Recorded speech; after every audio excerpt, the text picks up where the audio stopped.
Next, introduction. The first one is government has implemented policy designed to support the country grow. And the second is the effort to change the communication of country from the state of underdevelopment to that of being progressive. Besides, the chain cover various aspects of life is economy, political, social, educational and physiological. The first one is culture of creativity and innovation. This means encouraging public servants to think outside the box, come up with new ideas and find more efficient ways to deliver service. It involves initiative like training program and recognizing innovative employee. Maksudnya dia menggalakkan penjawat awam berfikir di luar kotak, menghasilkan idea baharu dan mencari cara yang lebih cekap untuk menyampaikan perkhidmatan. Ia juga melibatkan inisiatif seperti program latihan dan mengiktiraf pekerja yang inovatif. Next is enhance decision making and execution.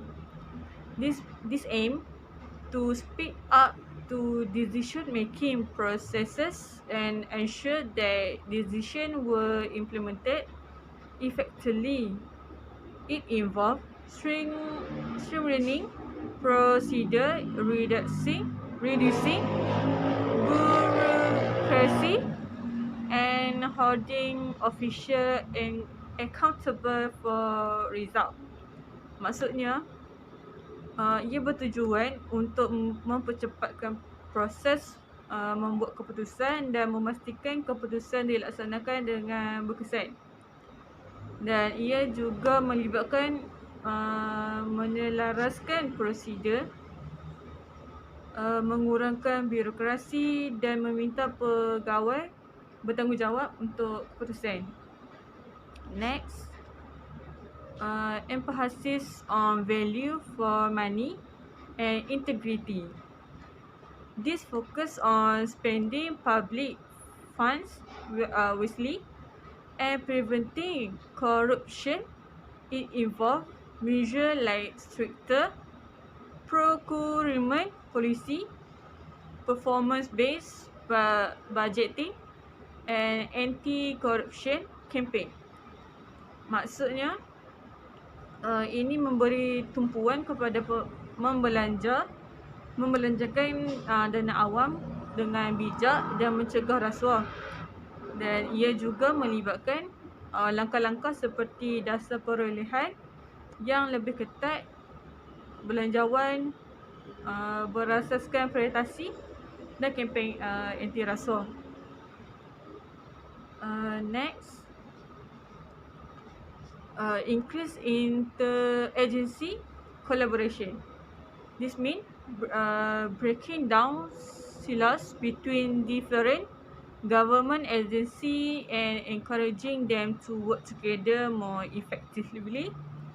It involves setting up joint task force, sharing data and resources and developing common standard.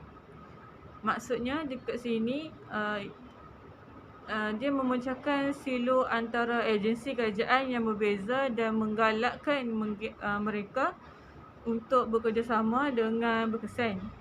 Dan ia juga melibatkan penubuhan pasukan petugas bersama ia juga melibatkan penubuhan pasukan berkongsi data dan sumber dan membangunkan piawaian bersama. And the last one is customer oriented public sector reforms. This aim to make public service more user-friendly and efficient. It involves things like simplify procedure, reducing waiting time and providing more online service. Maksudnya, uh, dia bertujuan untuk menjadikan perkhidmatan awam lebih mesra, pengguna dan cekap. Lebih mesra kepada pengguna dan cekap. Ia melibatkan perkara seperti memudahkan prosedur, mengurangkan masa menunggu dan menyediakan lebih banyak perkhidmatan dalam talian. Next is medium term plans. This plan areas mean to be exhausting long-term vision, but rather concrete and actionable strategy for a 5-year period. They provide a roadmap for addressing current challenges and opportunities while laying the groundwork for future aspiration.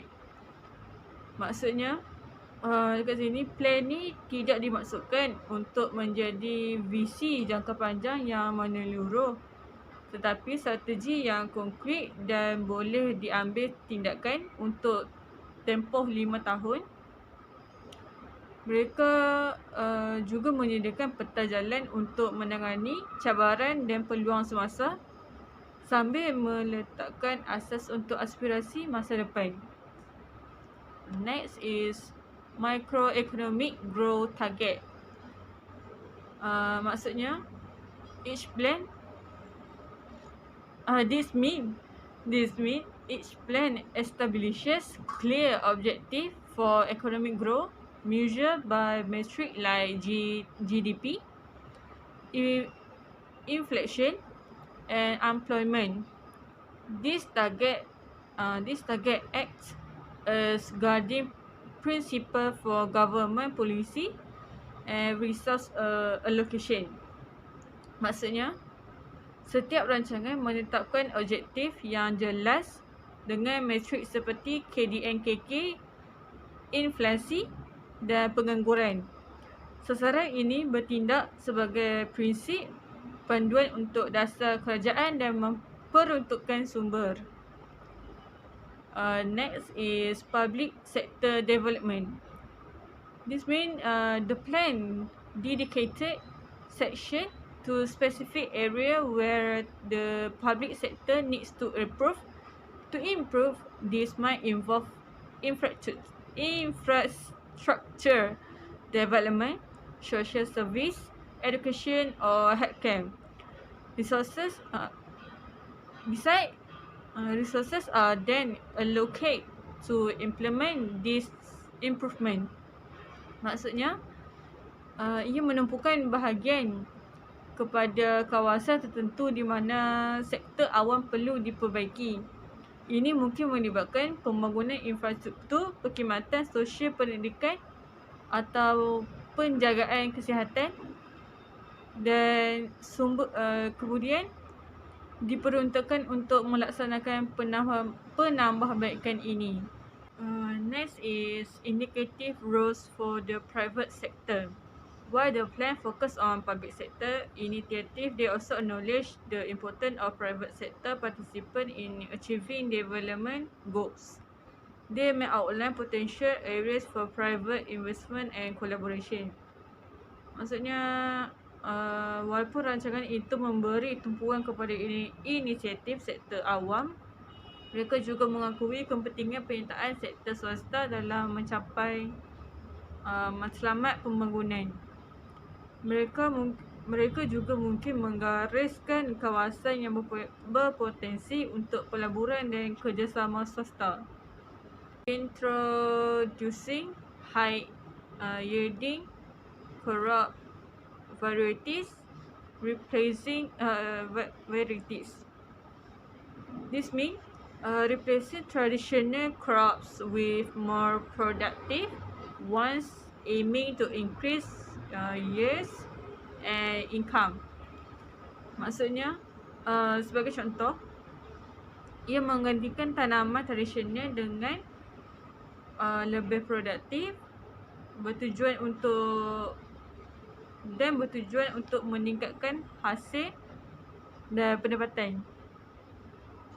Next is establishing extension service. This means training farms in modern agriculture technique and best practice. Maksudnya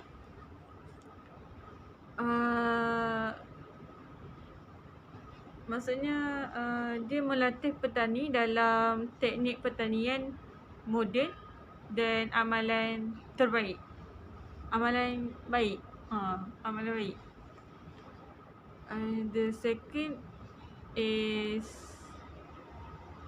promote alternative crops, which means encouraging farms to diversify their production into other cash crop like palm oil and cocoa. Contohnya, maksudnya ia menggalakkan petani memperbagaikan pengeluaran mereka kepada tanaman konten lain seperti kelapa sawit dan sabut koko. Next and the last one is development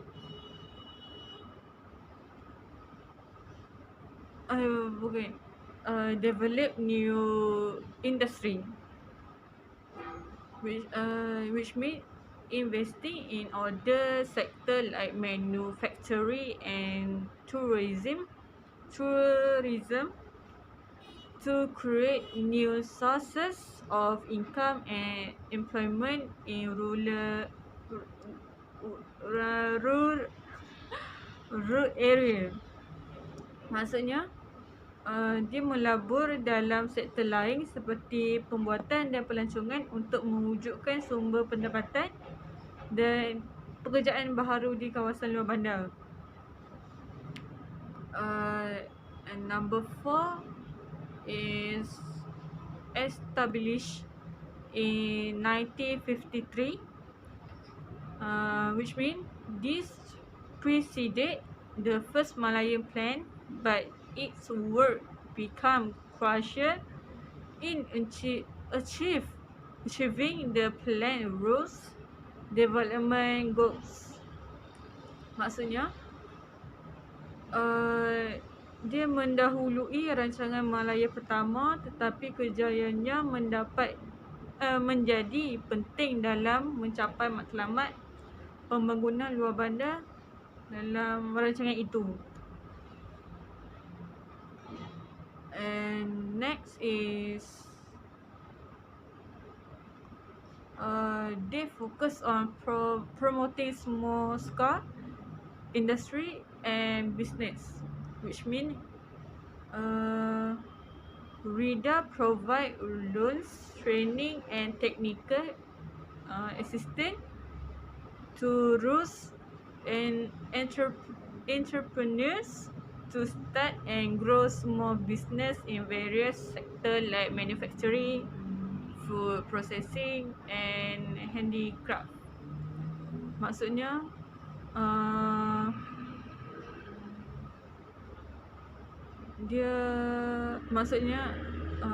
RIDA menyediakan pinjaman, latihan dan bantuan teknikal kepada usahawan luar bandar untuk memulakan dan mengembangkan perniagaan kecil dalam sektor seperti pembuatan prosesan makanan dan kraftangan. Next is created in 1956,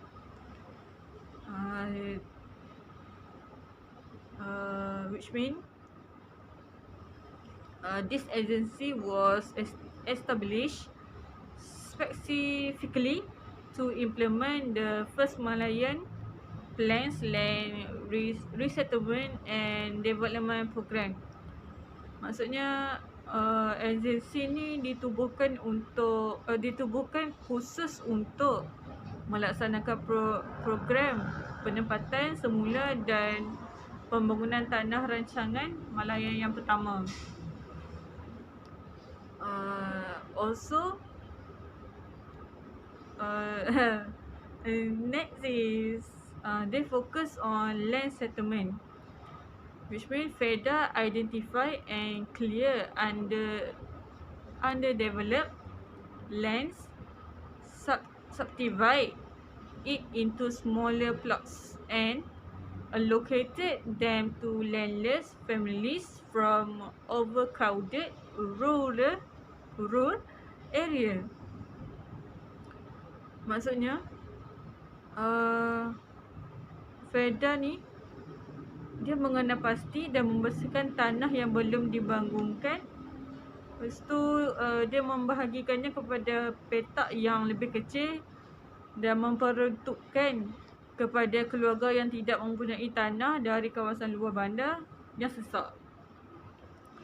And the last one is infrastructure development, which means FEDA build essential infrastructure like roads, school and healthcare facilities in this new settlement.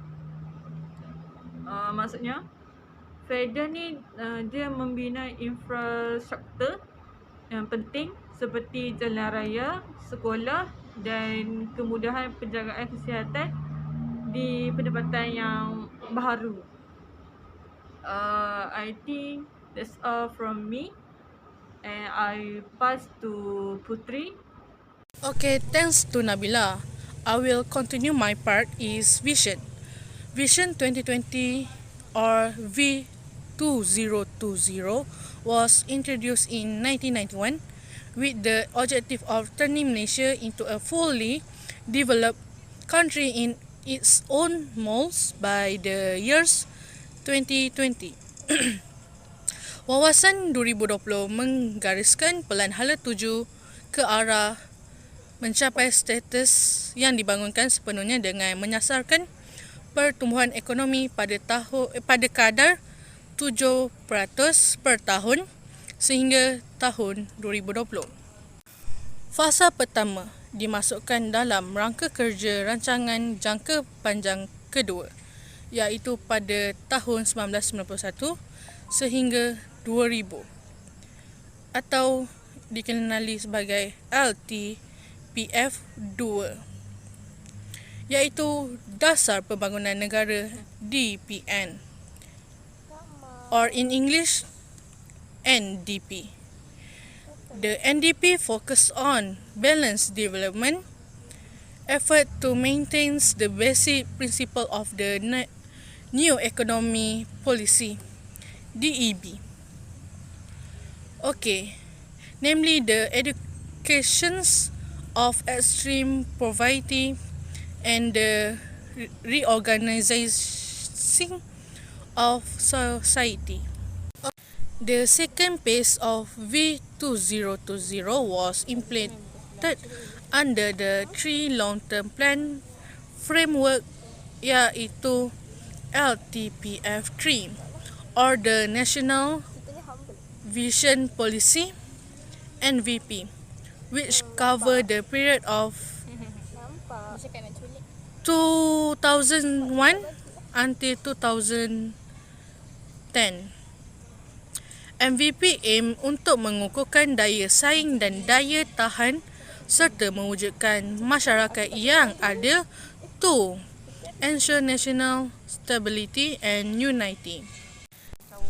The third phase of V2020 was implemented under the new economy model NEM, which was launched in 2010 and covered the period of 2011 until 2020.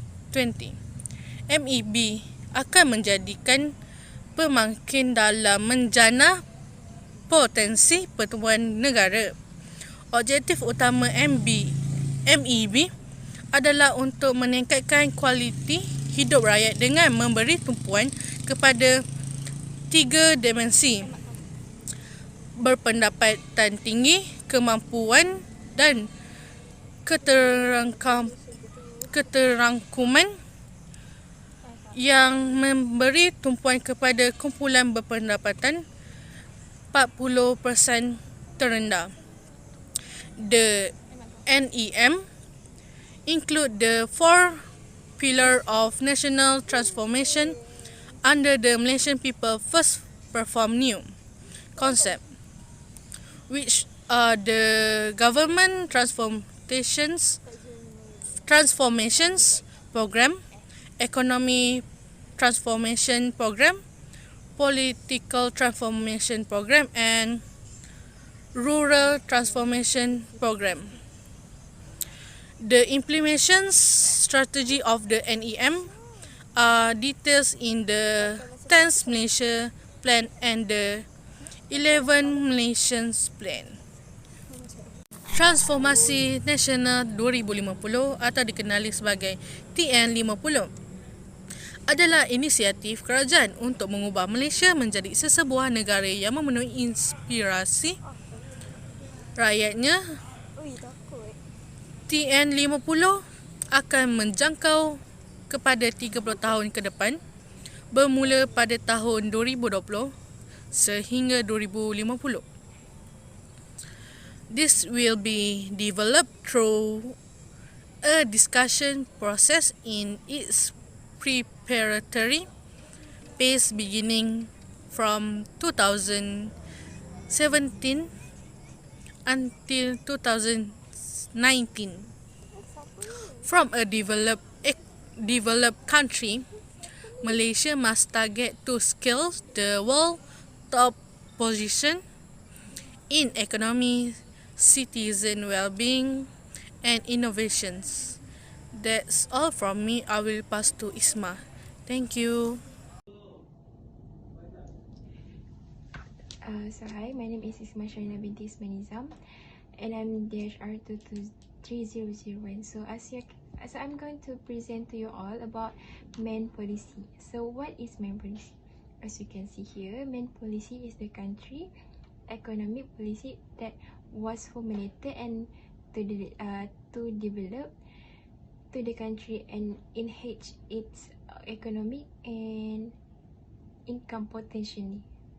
So in the beginning, especially before 1971, most of the country economic development program GDP and income increase in economic per capita years after year.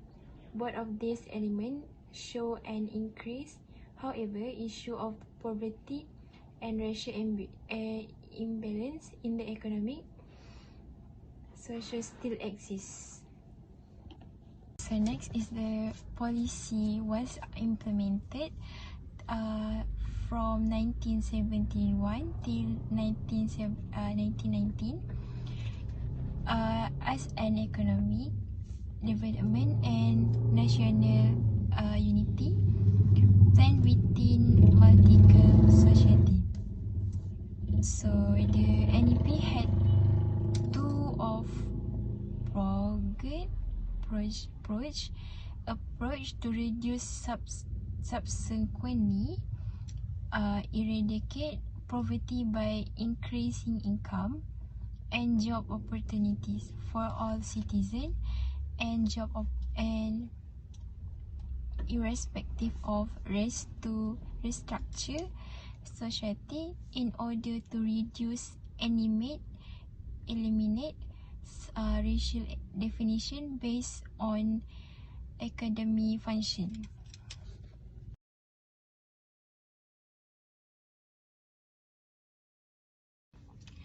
So as you can see here, social policy have 4 types, which is first is Malaysian education development and the national education policy. So there are maybe obtained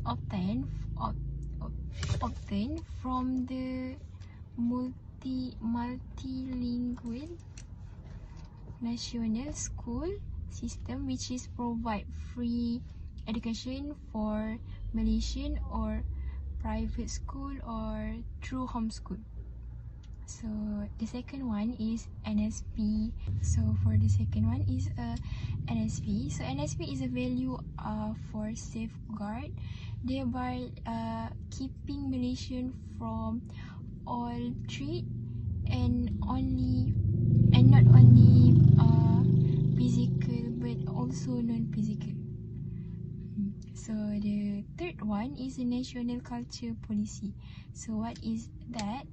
Is to the home or behavior, belief, custom and for the third one is the national culture policy. So what is this? It is to the homies, behavior and belief, custom and value shared by the population of severage national, otherwise or emotional national culture.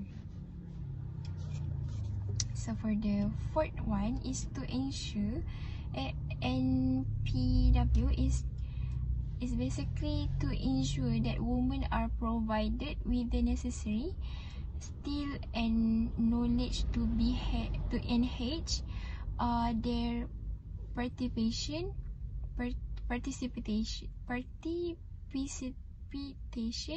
in the contribution to the social and economic development of the country.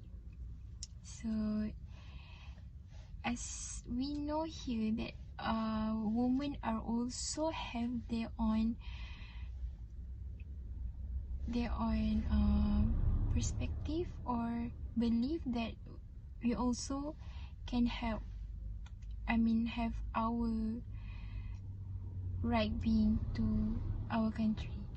Okay, so for the conclusion, Malaysian government has taken initiative to raise the country economy to the highest level. So, social development policy formulated the government are important guidelines are forming a civilly development society. The government also have emphasized relevant from policies that are elected the country's strategic planning. So that's all for me. Thank you.